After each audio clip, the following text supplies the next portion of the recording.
đi rõ mới tới chạm tới chui chứ thì gặp úp úp rất miên tá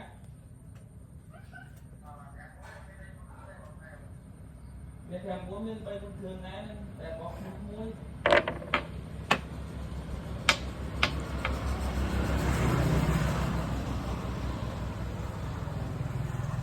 đồ chung mà đi cùng làm mà ngay vậy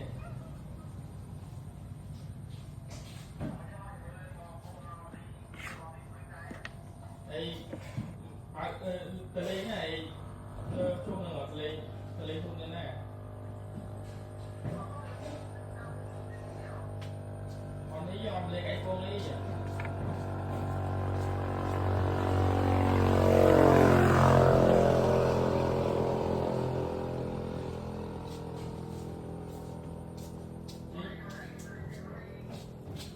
bây giờ mình xin to lên ngay một cái hết vậy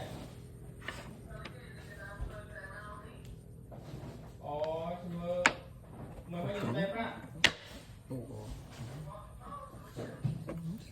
tôi chưa off tôi chắc thì chưa chi bao nhiêu